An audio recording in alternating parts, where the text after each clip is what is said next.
Hi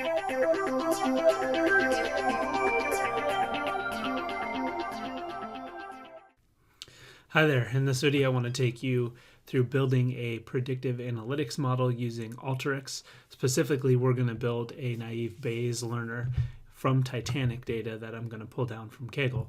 This video is a little bit of a follow-up to the one that I did a little while ago that was centered around doing predictive modeling with the Data Robot service. So I used Alteryx in that same Titanic data and then sent it out to Data Robot to build the learner, get the predictions, and put the data into Power BI or output it to a different source. So in this particular video, we're not going to deal with Data Robot at all. We're just going to do everything inside Alteryx. So let's jump over to the designer. Okay, so inside Alteryx, we have to have one thing installed as a prerequisite, and that's the our predictive tools.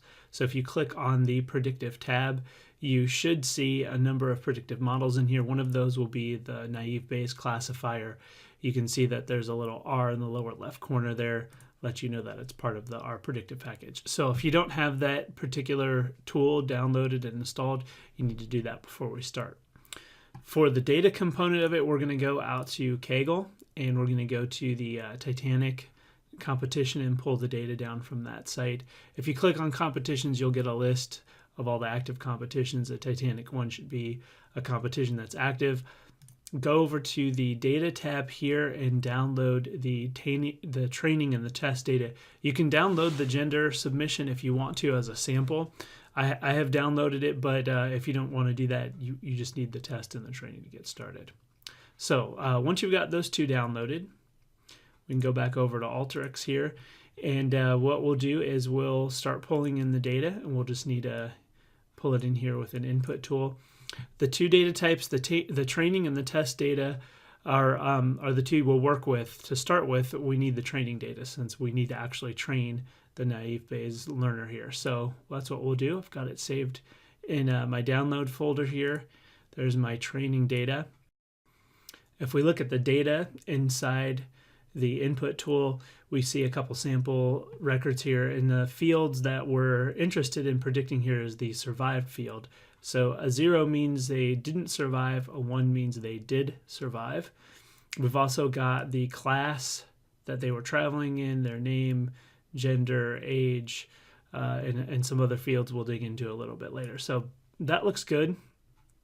One tool I really like is the auto field tool. If I were to just pull this data in raw, it would come over all as string field. So we'll drop an auto field tool in here.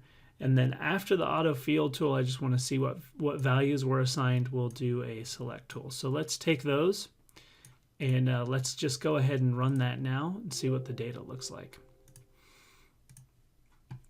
So inside the select tool, you can see gave the passenger ID integer, survived, P class or byte. Everything else looks pretty good. What it assigned. The age has actually got decimals in it. So does the ticket fare. So that's why it's double. The ticket is actually, I'm hesitant to call it a ticket number because it has more than just numbers in there. It's an alphanumeric field. And then the embarked is an abbreviation or just a single letter placeholder, actually. S for Southampton, C for Cherbourg, and a Q for Queenstown. So those all look good to me. The cabin's also a letter followed by the number cabin they were in, with most of them being null. So that looks good.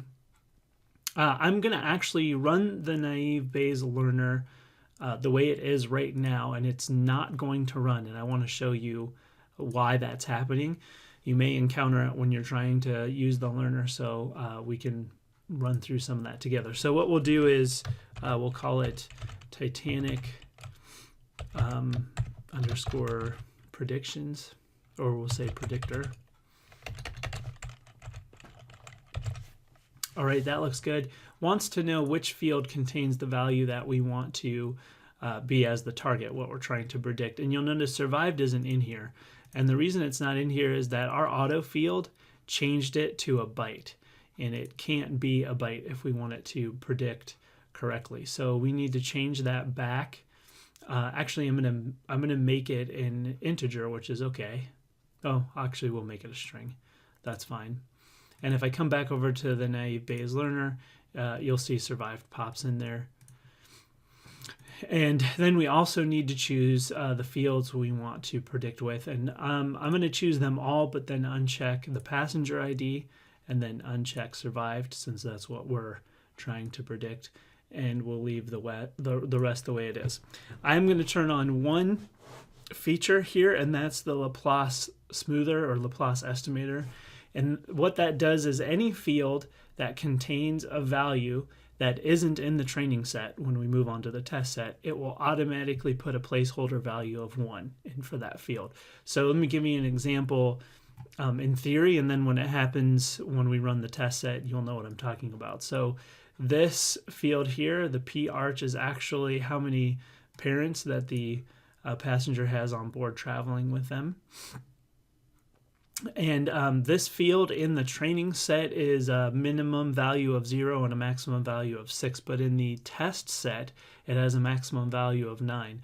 So the trainer wouldn't have seen a 7, 8, or 9. So if it encounters that value, it's going to set a placeholder of 1 there, and that's so that it doesn't get a divide by 0 error and then come out to 0% probability when it runs it. So we'll leave that at 1.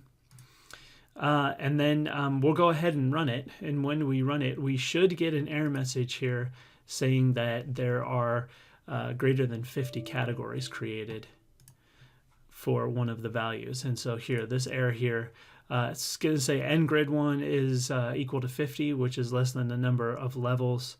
There's 891. So what this is doing behind the scenes, the R code is saying, I'm not going to create more than 50 new categories for a particular field in its set of values. And in this case, name has a lot of values in it. So I'm going to go back and rerun it. I'm going to do it again. We'll remove name, but you'll see I'm going to get the error again for a different field. And in this case, it happened with ticket. So anytime that I have a field where it's going to create different categories, basically it's doing a transpose and changing each value that's unique into its own column and then putting a 1 or a 0 there if it exists for that record or not. It doesn't handle those very well, so we need to handle them ourselves. So let's go back to the preparation here and drop in a formula tool here. And we need to create a couple different fields inside this particular formula. So the first one I want to do is that the survived 0 and 1 is a little bit confusing. So let's go and add a new column, and I'm just going to call this one outcome. And what we're going to do is we're going to say if the survived field equals 0, and remember it was a string, we converted it to a string. Then what we're going to do is we're going to say that they died. 0 for survived means they died. If it's not a 0, then they must have survived. Okay, that looks fine. All right, that's one field. Now we need to create another one for all of the categories we're going to pass that have more than 50 unique values in them. And one of those will be the age, and that's specifically because it's a decimal value. So what we're going to do for age is we're going to say if, do another if then, if the age is greater than 13, then we're going to say that this is an adult. If it's anything else, we're going to call it a child, including if it's null. So we're making a little bit of an assumption there, and that's fine for now. And then we need to do something to the cabin, because the cabin values are all one letter followed by a series of numbers. So I want to overwrite what's currently in the cabin. And what I want to do is another if statement. But this time I want to say if is null, and we're going to say the cabin value. So if the cabin value is null, then what we want to do is put in an X as sort of our missing values placeholder. If it's not X, then what we want to do is take the left portion of the cabin, and we just want the first value from that. So if we go back and look at the data again, what you can see coming out of here is the cabin's like C85, C132. I just want the C, and the E from there. That's all I'm really looking for. All right, let's expand this out. For the column, I didn't give this a column name, and I want to call this age group. Okay. All right, and then we're going to add one more. And like I said, I don't want to do a ton of feature engineering or manipulation of the data right now because I want to get to producing the actual machine learning algorithm here, or the learner. So what we're going to do is add one more, and we're going to call this fair category. And for this one, I'm going to say another if-then statement, but I'm going to say of the rounded version, if the rounded version of the fair, because the fair is a decimal, and I don't really care about the cents at the end of it. So we're going to round that. If the rounded version of the fair is greater than 31, then we're going to say that's a high fair. Else, any other value below 31 would be considered 31. Oh yeah, below 31 would be low. So we'll just leave it like that. Okay, that looks good. I think that settles all the values we want. Now, when we go back to the Naïve Bayes classifier here, we're going to uncheck a number of fields. So looking at the data set as a whole, as it comes through, I can say that I want the passenger's class. I'm not going to take their name, although their name is important. If I was going to do this for real, I would go back and add the name. I would parse it, clean it up a little bit. There's some important data in there, but we're not going to do that this time. So I'll take P class, I'll take their sex. I have a category for their age, so I'm not going to take this one. I'll take the other one. How many siblings, how many parents are traveling with? Not the ticket, not this fare, because I have the fare category. I also have a cabin I've derived, and I'll take embarked. So let's go back to the classifier here, and we'll say P class I want their sex. I do not want this age because I created one, siblings and parents. I don't want the ticket. I have a different fare. And this version of the cabin I do want because it's being replaced in the formula, embarked, and age group. Now I created this special outcome, and that's important because now I want to change the target. I don't want it to be survived. I want it to be outcome. It's basically the same thing. It just has a different label. You'll see why that's important when we get to the scoring portion of this. So that looks good. Let's go back, add in a browse tool here to the end so I can see what this looks like, and let's run it. Having cleaned everything up and selected fields that won't have more than 50 unique values in them, it should run fine, and everything does look good. When I look at the messages here, I just have the auto field messages. Looks decent. So let's look at the browse tool here and just examine what came out of this. And this is typically what would come out of R. So it's just basically saying that the outcome is predicted by the fields we selected, and then gives us a little confusion matrix here. So another important thing about me relabeling the survived from 0 and 1 to died and survived is it's easier to read the confusion matrix because it will use the labels from those fields in the confusion matrix. All this is saying is that when I predicted that somebody died, did they actually die? So 428 times I was correct. When I predicted that they survived, did they actually survive? That happened 261 times. If I predicted that they were survived and they died, I was wrong 81 times. And the flip side of that, I was wrong 21 times for survived and died. So it's not perfect. Just a raw run through this just to get it through. It's okay.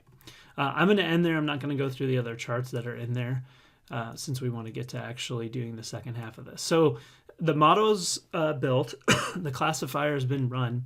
Now what we need to do is duplicate the exact same process. So I'm just going to copy and paste this and put it below. And actually I should have copied out the input as well. Don't know why I didn't do that. Okay, I want to copy and make the exact same process for the test data. So let's go back and choose the test data. And I should say close to the exact same, because there is one minor difference in here, and that's in the select piece and in the auto field, the survived column won't be in here because this is the test data. I'm actually going to try and do a prediction without knowing if the passenger survived. So we need to remove that field. We're going to say, forget all missing fields, and that's fine. And then when we come over to the outcome inside this formula, because we used survived to derive the outcome field, we need to remove that from here as well, and that's going to go away. And the rest of it should work out okay. Let's go over and add in from the predictive tool set here. We need to add a scorer. Okay, so let's draw the scorer down. And the top part of the score, the top input, will be the model output from our Naïve Bayes classifier, and the bottom input will be this data stream coming in from the test set here. And then we'll just go ahead and add a browse to the end of this. So that what's going to be in that field, in that browse when we're done, are all the fields that we had as input, and then two probabilities. One for the probability that they died, and another one for the probability that they survived. So let's go ahead and run this. I think this is just from the auto field, but we'll see if it's actually going to run through. Okay, so ran through everything. Again, the only messages we got in here were from the auto fields. If there was a problem with scoring on some of the fields, say there were missing values, there might be a message here that says 416 out of 418, two fields couldn't be scored because they were null or because they were missing data, whatever the reason is. With the Laplace estimator set to 1, we really shouldn't have that problem because it should add 1 to fields that don't contain values that were in the training workflow or training data set. All right, let's look at the outcome in the browse tool and see what we get. So looking through it, all of the input that we passed through comes out on the output of the actual scorer, and you'll see score here is that they died. For this particular passenger, there's an roughly 88.6% chance that they died, and an 11% chance that they survived. Given their male, their age, their ticket was low, that makes sense. So we'll just do a quick sniff test here. Most of the females survived, so let's just see what scores the females get. So 53 to 46, 57 to 42, 60 to 39, and let's look at this last one, 74 to 25. Okay, so it looks like it's working right. I just search through the cabins and make sure the cabin assignments were good. Everything else coming through looks pretty decent, so I'm happy with the scores it gave.